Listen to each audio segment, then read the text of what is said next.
es que es un placer y un honor para nosotros dar comienzo al acto que hoy conjunta dos aspectos complementarios y distintos.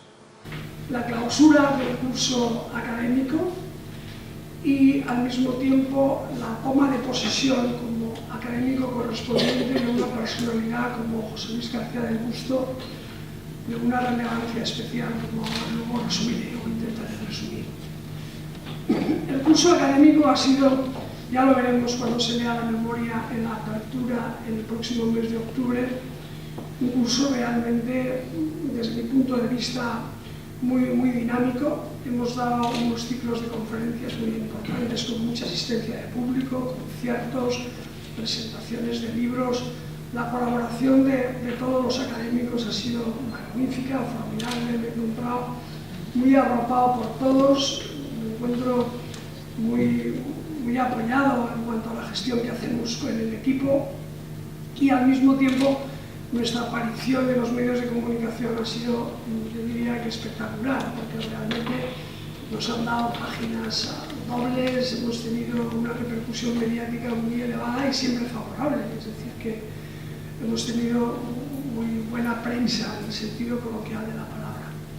Pero bueno, así pues, yo creo que ahora tenemos delante de nosotros un reto importante, que es el traslado a los nuevos espacios, un traslado que además se va un poco a precipitar porque las obras van muy a prisa y porque nos han instado a que lo hagamos a la mayor rapidez posible. Y esto supone un tema de organización y de infraestructura muy complejo, sobre todo cuando no tenemos grandes capitales para decirle a una empresa de transportes: venga, lléveselo todo y ya iremos, ¿no? Es un tema complejo, pero es un reto.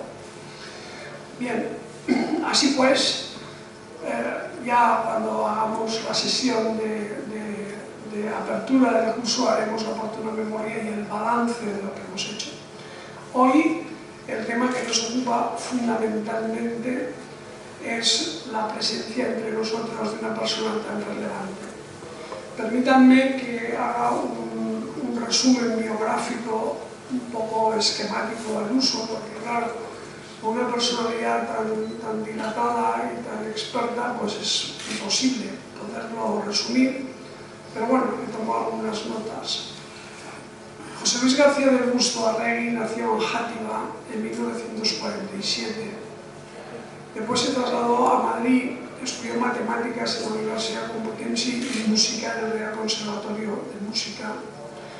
En el 72 comenzó su actividad como conferenciante sobre temas musicales y 2 años después inició en Radio Nacional de España como programador musical. Ha impartido clases y pronunciado conferencias en numerosos centros universitarios y culturales de toda España, así como en París, Milán, Berlín, Múnich, Lisboa, Moscú, Lemberg, Visby, Buenos Aires, Tokio y ahora en Valencia. Participa con asiduidad en jurados, premios. Es una persona imprescindible en el ámbito de la musicología y de la música contemporánea. De 1974 a 2007, o sea, del 74 al 2007, formó parte de la plantilla de Radio Nacional de España y programó desde el segundo y tercer programa en Radio 1, Radio 2 y Radio Clásica de labor de difusión musical.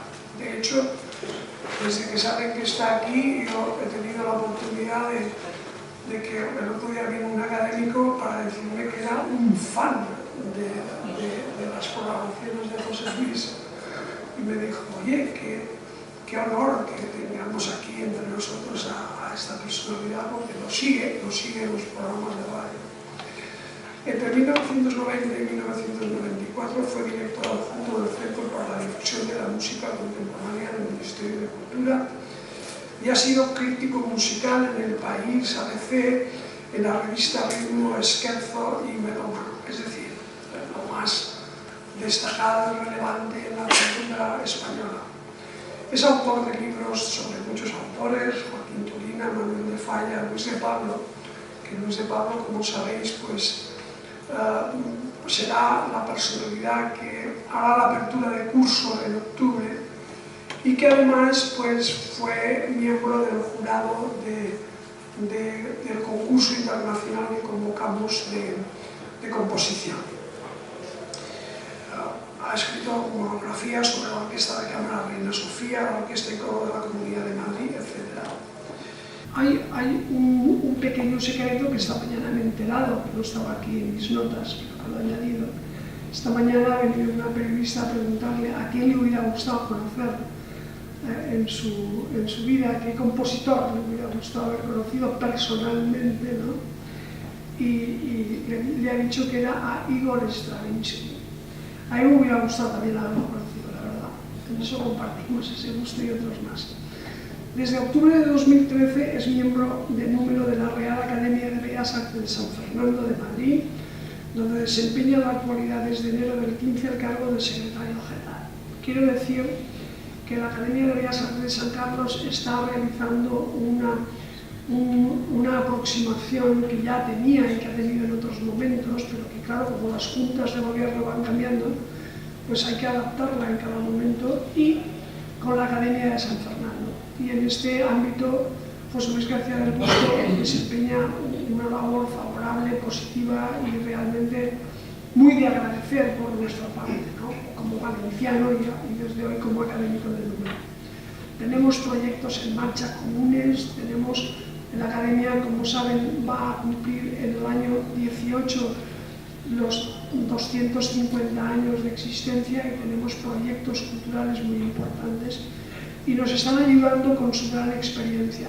La Real Academia de San Fernando fue en el siglo XVIII un referente para lo de Valencia, y según hemos podido descubrir en la documentación, también había valencianos en ella entonces, como ahora, en su caso además de otros, y contribuyeron mucho a que los estatutos nuestros fueran también modernos, actualizados, y como había una precariedad de materiales en Valencia artísticos para la formación, la Academia de San Fernando cedió a la Academia de San Carlos pues, esculturas de yeso para que los alumnos tomaran notas, aprendieran a dibujar para la docencia de aquí, y grabados, libros. Es decir, que la Academia de San Fernando fue generosa y realmente pues, muy favorable para la creación de la de Valencia, que se hizo. Sus estatutos se hicieron al uso de la de San Fernando, y la de San Fernando se hizo al uso de la de París. Así pues, esto no es nada más que un reencuentro entre familias, un nuevo encuentro. Nos acogieron magníficamente cuando estuvimos allí hace un mes, y hoy esperamos estar a la altura de las circunstancias para que se encuentre como en su casa entre nosotros. Bien, en la actualidad es secretario general de la Real Academia de San Fernando, y al mismo tiempo ha sido nombrado correspondiente de las Reales Academias de Bellas Artes de Granada, de Nuestra Señora de las Angustias, de Santa Isabel de Hungría, de Sevilla, de San Jordi de Barcelona, y hoy toma posesión como académico correspondiente de la Real Academia de Bellas Artes de San Carlos. Ilustrísima señora Aurora Valero, académica secretaria general de la Real Academia, ruego tenga a bien dar la lectura al acuerdo de nombramiento del excelentísimo señor doctor don José Luis García del Busto como académico correspondiente.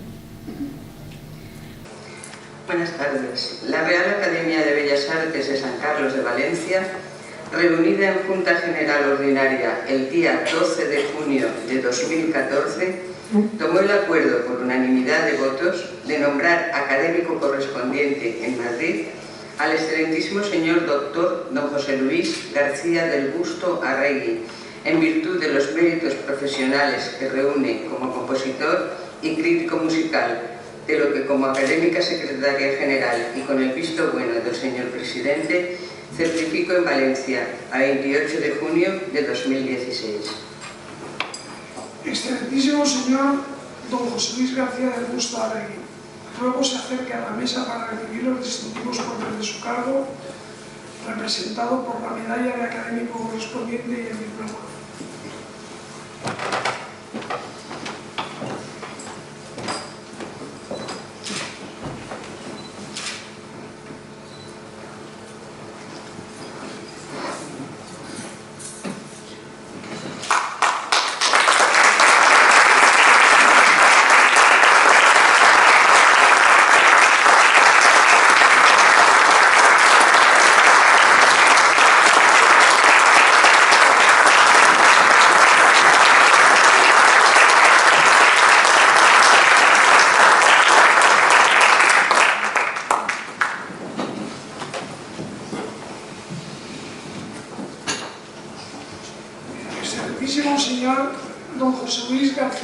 Augusto Arregui.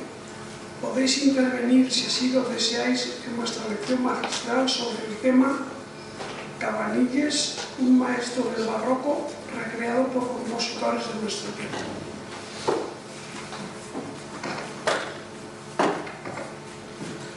Excelentísimo señor don Manuel Muñoz, presidente de esta Real Academia, ilustrísimo señor don Álvaro Gómez Ferrer, vicepresidente, ilustrísima señora doña Aurora Valero, secretaria general, ilustrísimo señor Manuel Galduf, maestro, ilustrísimos señores académicos, señoras y señores. Todos sabemos que la mayoría de los sueños hermosos no se cumplen, pero el hecho de que yo esté hoy aquí demuestra que algunos sí. Hace tiempo, no sé cuánto, porque cada vez mido peor, coincidí en un acto, tampoco recuerdo si fue en Madrid o en Valencia, con mi amigo el maestro Manuel Galduf. Y en el curso de la conversación salió el tema de las 4 academias que habían tenido a bien incorporarme en su seno, como bien acaba de recordar, amablemente acaba de recordar don Manuel Muñoz. No sé si él, Manuel Galduf, o yo, o ambos al unísono, trajimos a colación ese dicho español que venía tan al pelo de que nadie es profeta en su tierra. Pero Manuel Galduf, tras unos segundos pensativos, musitó algo así como: pero esto tiene remedio. Por supuesto, no di a aquello más valor que el de una charla amable entre viejos amigos.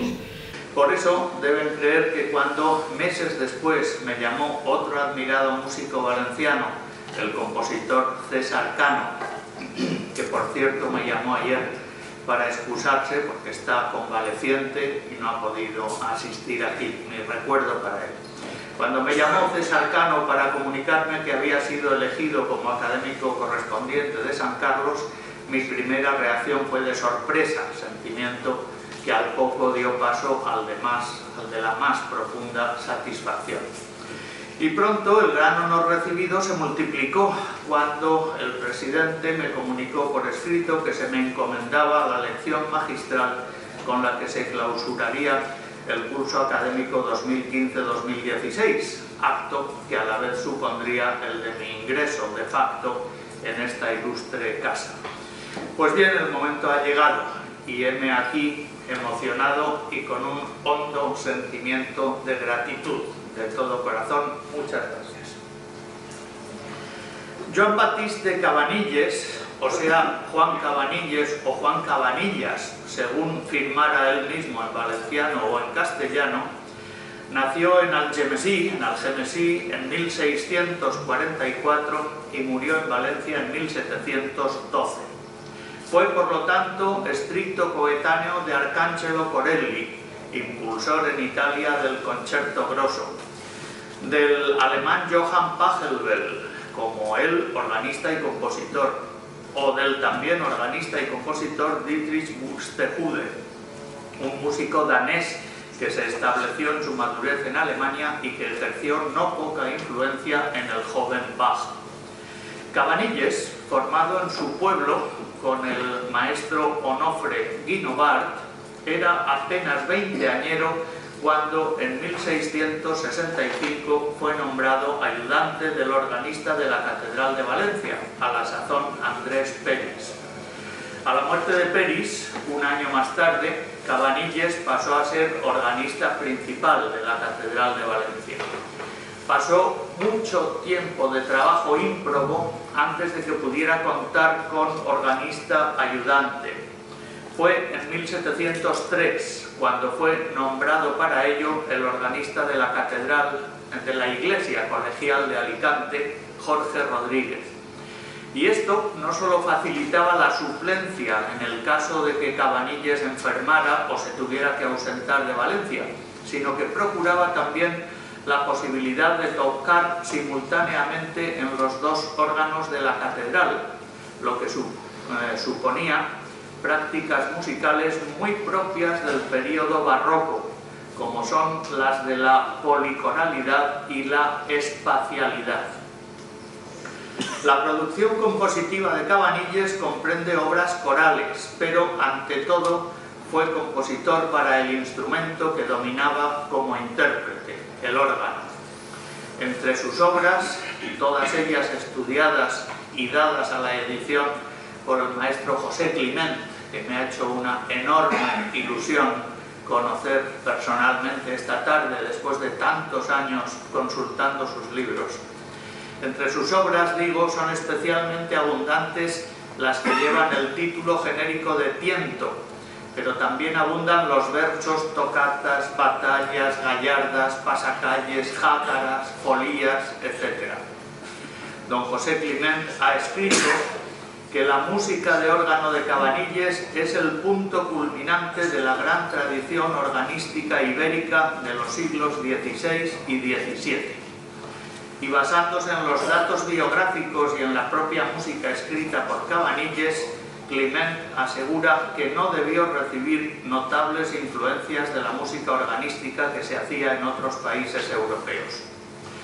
En todo caso, el maestro Cabanilles ocupa un destacado lugar en la gloriosa nómina de los organistas del barroco español, entre los que figuran, antes que él en el tiempo, Sebastián Aguilera de Heredia, Francisco Correa de Araujo y Pablo Bruna. La personalidad musical del maestro valenciano dejó a su vez honda huella en la música española del barroco avanzado. Cabanilles fue maestro de José Elías, quien tocaba profusamente las obras de Cabanilles para imbuirse de su alto oficio. Y también Cabanilles fue maestro de quien estaba llamado a ser su sucesor como organista en la Catedral de Valencia, Vicente Rodríguez Monllor, músico de Onteniente, que daría el fundamental paso de la vieja tocata a la temprana sonata. Pero no se trata en esta sesión de estudiar la figura de Cabanilles, ni sería yo la persona más adecuada para ello. En esta sala hay varias que lo serían mucho más, puesto que la música para órgano del barroco dista de estar entre mis especialidades. Lo que pretendo en esta sesión es mostrarles cómo la música del ilustre compositor valenciano del período barroco ha motivado importantes trabajos orquestales de compositores de 300 años después. Les traigo, en efecto, 3 muestras de música contemporánea, que suponen, por cierto, otros tantos ejemplos notables de la práctica de la metamúsica, es decir, de la música compuesta a partir de otras músicas preexistentes. Una tendencia tan entrañada en la composición actual que en algunos tratados recientes se menciona y se estudia como fenómeno característico de la música de nuestros días, de este momento que algunos denominan la posmodernidad. Sin embargo, esta es una práctica que se ha dado a lo largo de toda la historia, desde que la música es estudiable, es decir, desde que se escribe, desde que existe la partitura. En la Edad Media comenzó la práctica del contrafactum, procedimiento que consistía en adaptar una música vocal a funciones expresivas distintas de las de origen. A menudo el contrafactum se hacía para convertir en música a lo divino, de carácter religioso, cantos de contenido original profano. En la música instrumental del Renacimiento proliferaron extraordinariamente las variaciones, las diferencias, las glosas sobre temas musicales preexistentes, bien de autor culto o bien de extracción popular. Son muchas las obras que se basan en temas concretos: el canto del caballero, Guárdame las vacas, la gallarda milanesa, pavanas, etcétera, etcétera. A la vez que en el Renacimiento los polifonistas acostumbraban a componer obras grandes, misas, utilizando como punto de partida motetes previamente escritos por el mismo autor o por otros, bien coetáneos o bien del inmediato pasado. Es todo un género que ha dado en llamarse misas parodia. En el barroco los ejemplos se multiplican. Recordemos como paradigma las obras organísticas de Juan Sebastián Bach a partir de conciertos orquestales de Vivaldi. En el clasicismo, Mozart transcribió para cuarteto de cuerda preludios y fugas del clave bien temperado de Bach, y Beethoven se basó en Mozart o en Händel para hacer obras para violonchelo y piano en forma de tema con variaciones.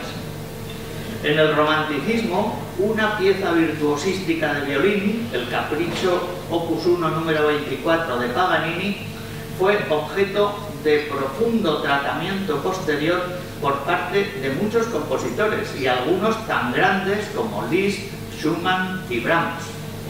Y ya en el siglo XX, la misma pieza de Paganini, ese capricho para violín solo, fue glosada por autores de procedencia geográfica y estética tan dispar como el ruso Sergei Rachmaninoff, el suizo Boris Blacher o el polaco Witold Lutosławski.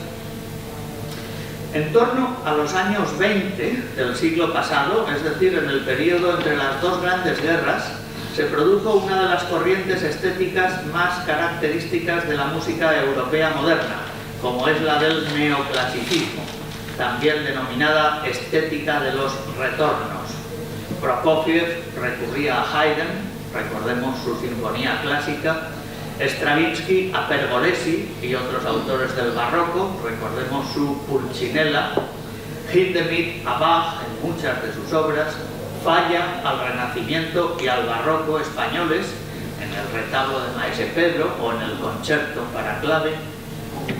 Como eco de aquella etapa estética, el neoclasicismo, mencionemos finalmente a los compositores españoles del Grupo de Madrid de la generación que siguió a la de Falla, la generación de la República, cuyas continuas miradas hacia las sonatas del padre Soler y de Scarlatti, sobre todo hacia las del maestro italo-español Domenico Scarlatti, dieron pie a un agudo comentario de Rafael Alberti, según el cual aquellos compositores parecían haber sido víctimas de una epidemia de escarlatina.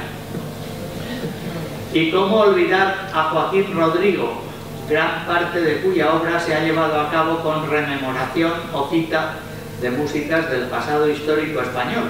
Así, La fantasía para un gentilhombre, para guitarra y orquesta, que compuso para Andrés Segovia, obra en la que Rodrigo tomó todos los temas de la Instrucción de música sobre la guitarra española, publicada por Gaspar Sanz en Zaragoza en 1674, es decir, cuando Cabanilles estaba en ejercicio.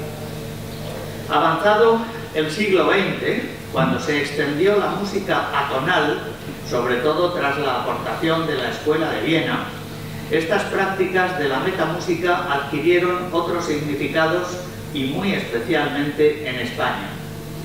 Durante los años 60 del pasado siglo, algunos compositores españoles de avanzada, lo que entonces se llamaba la vanguardia, llevaron a cabo un proceso de puesta al día del lenguaje musical con respecto a lo que las vanguardias centroeuropeas estaban llevando a cabo, actualización que supuso una brusca ruptura con el lenguaje musical mayoritariamente al uso en España en aquellos años. Un lenguaje que seguía siendo deudor de estéticas postrománticas y abiertamente nacionalistas, representadas por los Granados, Albéniz, Falla, Turina, Guridi. Pensemos que las primeras obras de esos jóvenes compositores españoles de los años 60, cuya música rompedora escandalizaba a algunos y era rechazada por muchos, coincidieron en el tiempo con las obras de madurez de grandes compositores que prolongaban principios estéticos que venían de muy atrás. En efecto, en aquel rico y tenso momento de nuestra música, el que yo conocí y viví intensamente al llegar a Madrid, mediada la década de los 60, Luis de Pablo, Cristóbal Halfter, Carmelo Bernaola, en Barcelona Joan Guinjoan o Josep Soler, aquí Wagner Soler, estos componían a la vez que Joaquín Rodrigo, Manuel Palau, Federico Mompou, Óscar Esplá, Ernesto Halfter, etc. Realmente eran mundos difíciles de conciliar y se produjo el encontronazo. El proceso de modernización del lenguaje a partir de la atonalidad y del serialismo se dio en toda Europa, no solo en España, pero en los países de nuestro entorno no supuso una ruptura ni un choque tan bruscos, porque reparemos en algo muy importante.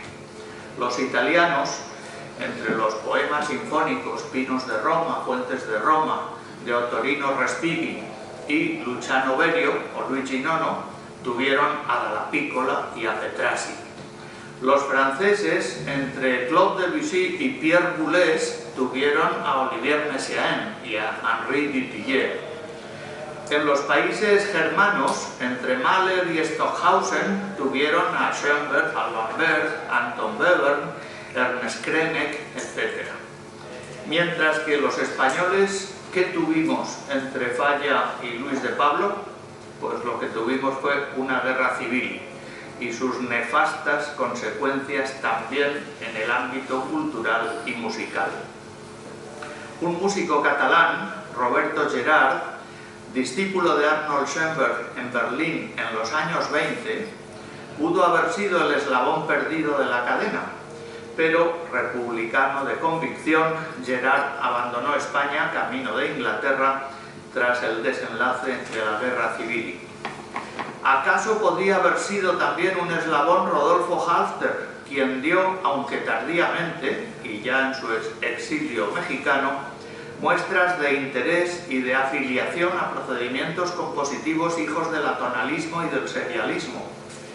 Pero todo esto son conjeturas, pues el hecho cierto es que estos compositores dieron su giro estético hacia la modernidad en el exilio, el uno en Cambridge, el otro en México, ambos desconectados del ambiente español.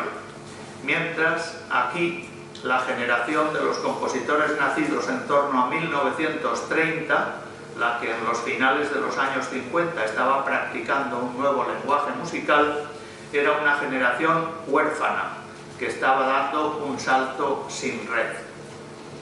Esta brusca ruptura, que se manifestó con intensidad a lo largo de los años 60 y 70, hizo heridas que hoy apenas son perceptibles porque cicatrizaron bien, pero presentó en su día todos los síntomas de tratarse de una ruptura traumática.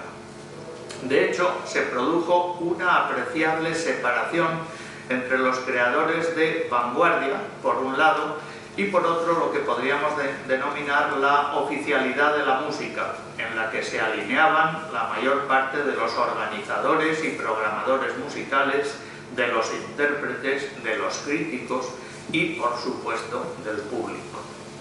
La primera consecuencia de esta brecha fue la de una exacerbación de las posturas, lo cual, en lo que se refiere a los compositores de nueva música, originó una especie de necesidad de atrincherarse en sus nuevos postulados, dando la espalda a una tradición de la que sentían que tenían que defenderse, pues buena parte de la crítica y del público la esgrimían contra ellos como arma arrojadiza. Fueron años duros en los que las referencias al llamado gran repertorio, a la música tradicional, en las obras de los compositores vanguardistas, cuando se producían, ofrecían inequívocos síntomas de distanciamiento, desapego, ironía o incluso mordacidad.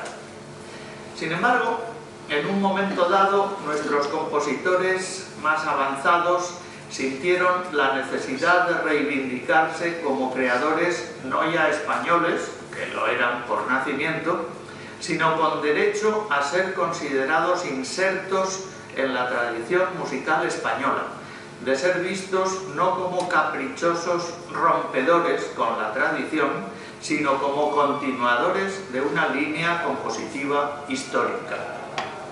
¿Y qué hicieron para dar testimonio o hacer profesión de ello? Pues acudieron a la tradición, sí, al pasado, pero no al pasado inmediato, sino al pasado remoto. Mientras que Bach había acudido a Buxtehude, Mozart había acudido a Bach, Beethoven había acudido a Mozart, Liszt había acudido a Paganini, etc. Es decir, habían acudido a antecesores inmediatamente próximos de la generación anterior a la suya.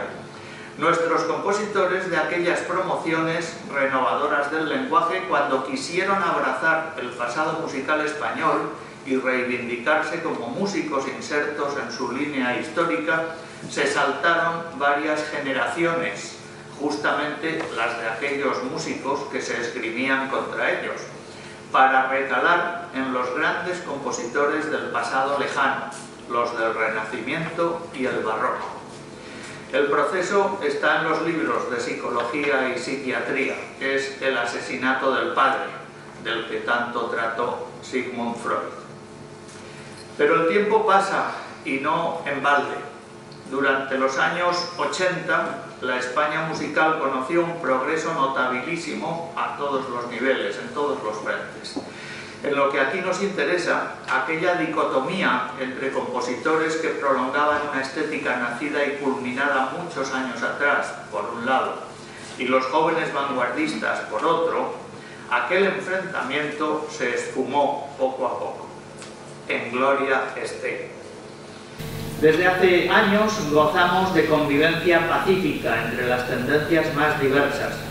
En el presente, cada composición debe justificarse en sí misma, sin que le sea requerida a priori ninguna filiación estética, ni a las leyes de la tonalidad, ni a las directrices de ningún ismo de los tiempos modernos. Y esta situación de total libertad es el momento en el que la cita, el apoyo en músicas preexistentes y por lo tanto en la tradición, puede producirse de forma relajada y variada, sin necesidad de que cada obra sea un manifiesto, una declaración sobre dónde estoy, con quién juego y con quién no. El procedimiento de la cita, de la glosa de otras músicas, ya no es síntoma de nostalgia o de reacción, ni su significado puede ser ya reivindicativo, ni cabe interpretarlo como ácido distanciamiento. La cita o la recreación de una música ajena preexistente es sencillamente una más de las ilimitadas posibilidades que se le ofrecen al compositor hoy. De ahí el cariz nuevo, relajado y libre que ofrece en el panorama creativo actual la práctica de la metamúsica. En este contexto se enmarcan las composiciones sobre cabanilles de Carlos Cruz de Castro y de Cristóbal Halffter, que vamos a ejemplificar inmediatamente. Pero antes una introducción, un preludio, porque trabajando sobre este tema recordé haber asistido personalmente, al poco de establecerme en Madrid, fue en 1967, a la interpretación por parte de la recién creada Orquesta Sinfónica de Radio-Televisión Española, dirigida por un entonces muy joven maestro al que ustedes bien conocen, Enrique García Asensio, de unas piezas organísticas de Juan Bautista Cabanilles orquestadas por José Moreno Gans, compositor del que yo entonces no tenía noticia, pero del que me informé naturalmente. Compositor que contaba por entonces, en el 67, 70 años de edad y que había nacido precisamente en Algemesí, como seguramente saben todos ustedes. La obra se titula Tres piezas para pequeña orquesta sobre temas de Cabanilles y no era exactamente una composición propia a partir de temas de Cabanilles, como es el caso de las otras dos a las que nos referiremos luego, sino un respetuoso trabajo de instrumentación, de orquestación. La sustancia musical es por completo de Cabanilles y el papel de Moreno Gans se limita deliberadamente al de orquestador. Pese a la precariedad de la grabación, porque Radio Nacional de España obviamente no grababa entonces con el esplendor que lo hace hoy día, me ha parecido de interés traerles una muestra de aquel trabajo para evocar a la vez a dos músicos de Algemesí que vivieron a 3 siglos de distancia. Los temas de Cabanilles orquestados por Moreno Gans fueron 201 gallarda.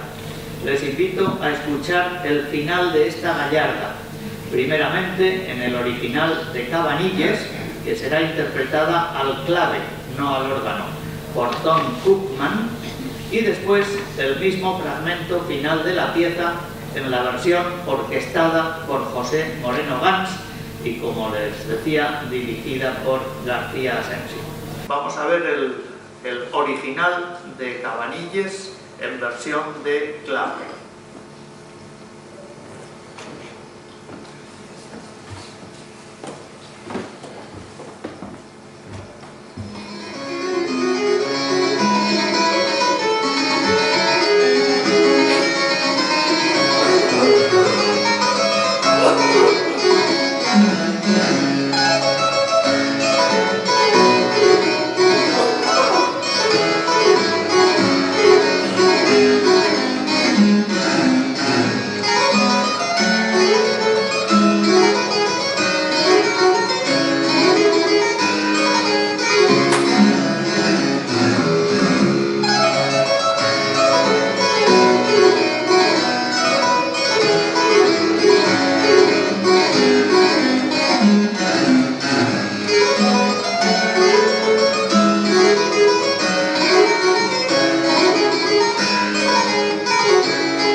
Y ahora los mismos compases en la orquestación de José Moreno Gans.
Como advertí, el trabajo de Moreno Gans no es metamúsica, o sea, música propia basada en otra música preexistente, sino una respetuosa labor de orquestación.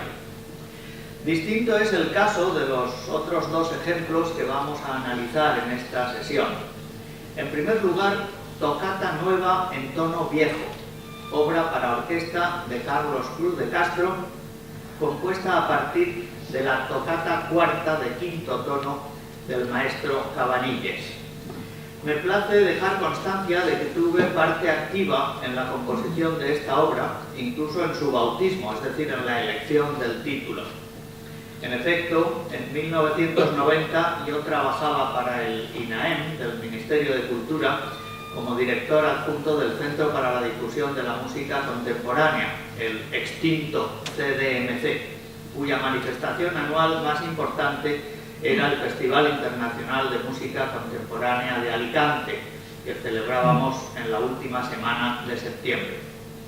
Pues bien, para la séptima edición de este festival, la de 1991, encargué desde el CDMC a Carlos Cruz de Castro la composición de una obra para orquesta sinfónica. Y él vio el momento de llevar a cabo un deseo largamente acariciado. En el comentario de presentación de su obra, que le pedí más adelante para incluirlo en el libro programa del festival, el compositor escribiría lo siguiente: desde que conocí la tocata cuarta de quinto tono de Juan Bautista Cabanilles, tuve la intención de utilizarla para componer una obra de orquesta. Me atrajo tanto y tanto sintonicé con esta breve y maravillosa obra para órgano que, al familiarizarme con ella desde entonces y a lo largo de años, he llegado a sentirme casi como si la hubiera compuesto yo. En la labor de persecución de los compositores que a menudo nos toca hacer a los organizadores de conciertos de música contemporánea, cerca de la fecha límite fijada para enviar los materiales a la orquesta que había de estrenar la pieza y para enviar un avance del programa del festival a la imprenta, llamé a Carlos para darle prisas. Necesitábamos la partitura y con más premura aún el título. Ya está prácticamente lista la obra, me dijo, pero aún no he dado con un título adecuado. Pon en el avance título a determinar. Me niego, le respondí, y le pregunté de qué va la obra. Carlos me describió lo que les acabo de leer, o sea que había hecho una recreación personal a partir de la tocata cuarta de quinto tono de Cabanilles. Y le lancé: pues se me ocurre un título precioso, tocata vieja en tono nuevo. Lo voy a poner en el avance, aunque sea provisional, porque no me gusta lo de título a determinar. ¿Te parece? Y tras un silencio me dijo: oye, sí, claro, ya está. Con tu permiso, ese es el título definitivo. Y con ese título, en efecto, pasó la nueva partitura a su catálogo. La obra fue estrenada en Alicante por la Orquesta Filarmónica de Gran Canaria, dirigida por José Ramón Encinar, el 27 de septiembre de aquel 1991. En el mismo comentario de Carlos Cruz de Castro, que publicamos en el libro del festival, el maestro madrileño se refería a las tres posibles opciones que contempló para este trabajo y concluía así: descarté inmediatamente las dos primeras, a saber, la mera orquestación y el tema con variaciones, y opté claramente por la tercera, la composición de una obra nueva con todos los elementos constitutivos de otra. Es decir, optó por la metamúsica, porque, en efecto, Cruz de Castro trazó una amplia partitura en distintas secciones, en cada una de las cuales recrea con su propio lenguaje uno de estos elementos constitutivos de la pieza de Cabanilles, que pueden ser un ritmo, una modulación, etc., aunque sin renunciar en algún momento preciso a la cita literal. Para ofrecerles una muestra de esta espléndida obra, me he centrado en un pasaje que incluye la cita y que resulta tan ilustrativo como brillante. Escucharemos en primer lugar el arranque de la tocata original de Cabanilles, interpretada al órgano por Robert Harkins, en el órgano de una universidad californiana, y después un pasaje de la composición de Cruz de Castro, en el que, en un momento dado, tocada por los vientos de la orquesta como en lontananza, escucharemos literalmente el tema de la pieza para órgano de Cabanilles en distintas tesituras y sobre el acompañamiento ostinato de las cuerdas. La versión es de la orquesta y director que estrenaron la obra, Filarmónica de Gran Canaria y José Ramón Encinar. Primero, la tocata para órgano de Cabanilles en su ser original.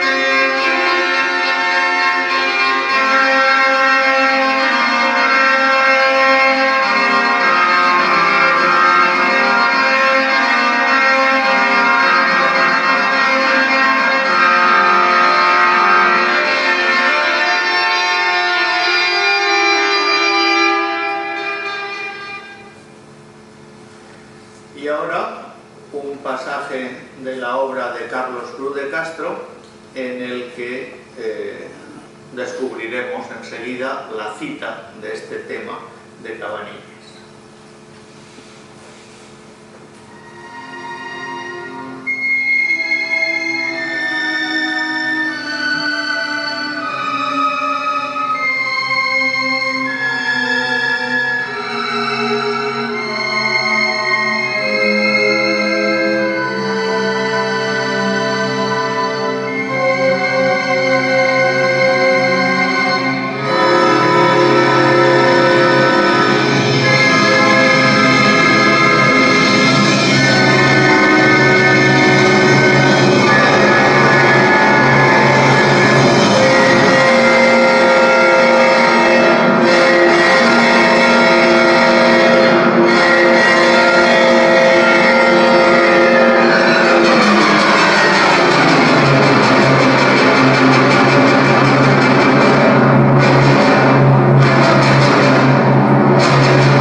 Este pasaje en el que estábamos, como ven, es un estudio del ritmo prácticamente, descartando la melodía.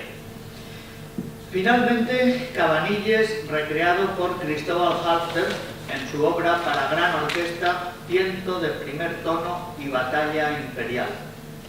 En 1986 cumplía 80 años el eminente director suizo Paul Sacher, cuya vida se prolongó hasta 1999. Paul Sacher no fue solo intérprete y defensor de la música de su tiempo, vivió prácticamente todo el siglo XX, sino también promotor por vía de encargo de alguna de las obras maestras de la música europea de su época. Encargadas por Sacher e impulsadas por su batuta, nacieron partituras firmadas por Richard Strauss, Bela Bartók, Stravinsky, Hindemith, Britten, etcétera, etcétera, y otros tantos maestros del siglo XX. Y los más importantes músicos de generaciones posteriores también se han beneficiado de la generosidad de Sacher y, consecuentemente, han mostrado su gratitud y admiración hacia el mecenas suizo. entre ellos Cristóbal Halffter, quien, para el homenaje que rindió la ciudad de Basilea a Paul Sager en el mencionado 1986, escribió esta obra, Tiento de primer tono y batalla imperial, obra que el mismo Halffter estrenó el 2 de septiembre de aquel año en la Musiksaal de Basilea, dirigiendo a la Orquesta Sinfónica de la ciudad. Para su composición, prototipo de metamúsica, Cristóbal Halffter tomó dos piezas del repertorio histórico español. Un tiento de primer tono del compositor y teclista burgalés Antonio de Cabezón, el gran maestro de la música para teclado de nuestro Renacimiento, el músico de Carlos V y de Felipe II. Y por otra parte, la célebre Batalla Imperial de nuestro Juan Bautista Cabanilles. La obra es, por tanto, un amplio díptico en el que la austera gravedad de la música de Cabezón sirve como introducción lenta al formidable despliegue virtuosístico y dinámico de la batalla del maestro de Algemesí. Una imponente cadencia de la percusión sirve de engarce o bisagra entre ambas hojas del díptico. El trabajo de orquestación es el propio de un maestro con absoluto dominio de este oficio, pero más allá de esto, Cristóbal Halffter recrea la entraña de estas músicas del pasado histórico desde perspectivas que, además de actuales, son inconfundiblemente suyas, personales. La brillantez extremada de la batalla, que hace palidecer a la del original de Cabanilles, envuelve al oyente en tal vorágine y arrebato que la obra se ha convertido en un auténtico hito de los conciertos actuales. Docenas de interpretaciones en todo el mundo así lo acreditan.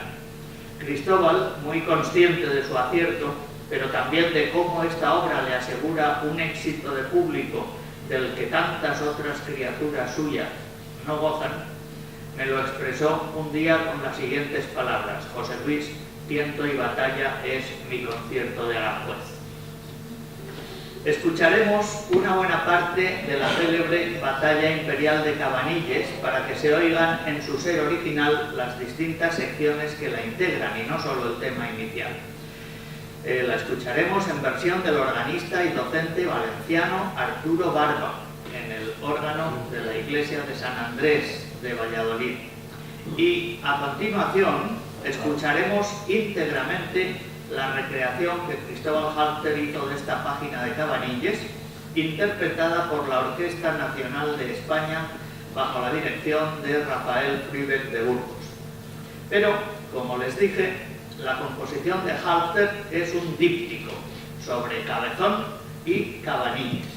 Y para quienes no conozcan la obra, se puedan hacer mejor idea de esta condición de díptico, el fragmento, la grabación que les traigo, recoge los últimos compases de la recreación del tiento de Cabezón y la vibrante cadencia de la percusión que conduce hacia la eclosión de la batalla imperial de Cabanilles, que surge con arrebatador ímpetu y que escucharemos hasta su final. Primero, pues, Arturo Barba, interpretando la batalla imperial para órgano de Cabanilles.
Y finalmente vamos a ver en manos de Cristóbal Halfter y de la gran orquesta en qué se transforma esta magnífica pieza. Les recuerdo que previamente oímos el final de la parte sobre Antonio de Cabezón.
se hace imposible recortar el eco del sonido sin que aparezcan los bravos de forma inmediata.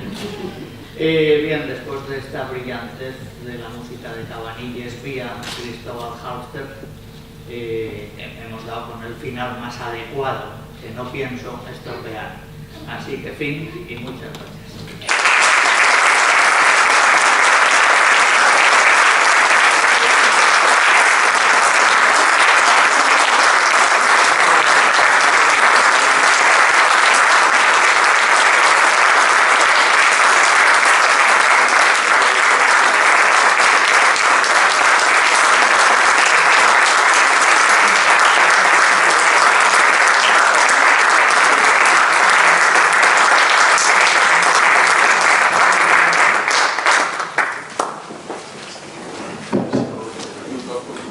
Después de esta conferencia memorable, no podemos más que emocionados, satisfechos y sobrecogidos, despedirnos, darte las gracias a José Luis. No olvidaremos esta conferencia, esta presentación tuya, por mucho tiempo que pase, y muy contentos tenemos que levantar la sesión y el curso. Muchas gracias.